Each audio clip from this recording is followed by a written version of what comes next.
तो time almost 12 बजने वाले हैं और एक बहुत ही इंपॉर्टेंट टॉपिक के बारे में बात करेंगे, विच इज़ देखने बड़ा सिंपल है बट वी से इन्जॉयमेंट।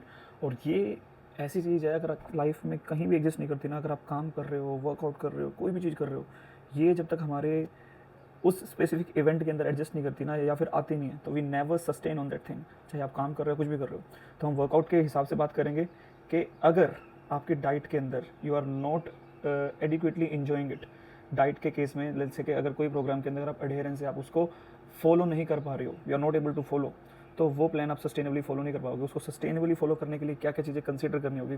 सबसे पहले हम डाइट के अंदर अगर बात करें, डाइट के अंदर सबसे मेन चीज़ है, इंडिया में अगर आप रह रहे हो तो सबसे पहले हमें डाइट के खर्चे, जो मेन चीज़ होती है वो अगर आप प्रॉपरली मैनेज कर पा रहे हो, वो डाइट जो आप फॉलो कर रहे हो वो आपकी पॉकेट के साथ अलाइन है या नहीं, जितना आप कमा रहे हो उसमें आप इंजॉयबली खाना खा पा रहे हो नहीं खा पा रहे, मतलब जो आपकी डाइट की शरीर की ज़रूरत है वो कर पा रहे हो नहीं कर पा रहे। सेकंड चीज़, आपके एनवायरनमेंट में इजीली अवेलेबल है या नहीं है।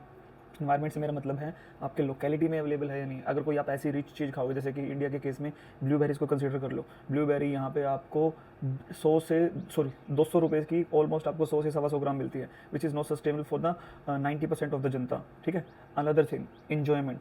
अगर ये दोनों चीज़ें सस्टेनेबल है और अगर आप फिर भी उस डाइट को एंजॉय नहीं कर रहे, वो आपके कोच की गलती हो सकती है, मे बी आप किस तरीके से आपको ट्रेन कर रहे हो या किस हिसाब से आपको सिखा रहे हो। तो ये चीज़ें आपको जरूर कंसिडर में करके चलनी है। अगर इन तीनों चीज़ों में से एक भी चीज़ लैक करेगी तो आप अपने डाइट प्लान को, या फिर आप कोई भी डाइट जो आप फॉलो कर रहे हो, वैसे तो मैं डाइट प्लान अपने क्लाइंट्स को तो रिकमेंड करता नहीं हूँ, मगर if you are in following anything और जो इन तीनों चीज़ों के पैरामीटर्स को अलाइन नहीं कर रही, तो आप उस चीज़ पे सस्टेनेबली फोकस नहीं कर पाओगे।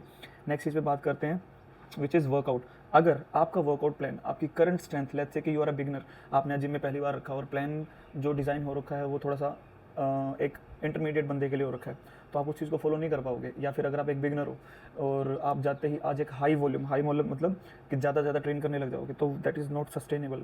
सस्टेनेबल मतलब आपको पेन होगा और फिर आप फिर बाउंस बैक कर जाओगे। तो सबसे पहले आप जो करंट स्ट्रेंथ है आपकी, उस चीज़ को एनालाइज करो। हफ्ता भर जिम में जाओ, चेक करो कि आपकी बॉडी किस हिसाब से रिस्पॉन्ड कर रही है on the behalf of that. Volumes को थोड़ा, वॉल्यूम से मेरा मतलब है जो आपके सेट्स हैं और रैप्स हैं उनको हल्का हल्का आप बढ़ाना शुरू करो, वो चीज़ आपके लिए सस्टेनेबल होगी। और जो इंटेंसिटी रखनी है वो इंटेंसिटी रखनी है near to your maximum effort. पूरा एफर्ट नहीं मारना। पूरा एफर्ट जब आप मारते होते हो तो उस केस में क्या होगा कि आप इंजरीज के अंदर बहुत ही, मतलब इंजरी के चांसेस बढ़ जाएंगे बेसिकली।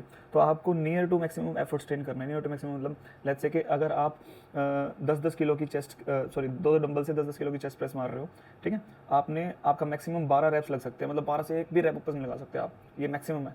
तो आपको ट्रेन करना है समवेयर अराउंड 10 रेपिटेशन। तो वो भी एक इफ़ेक्टिव वे है टू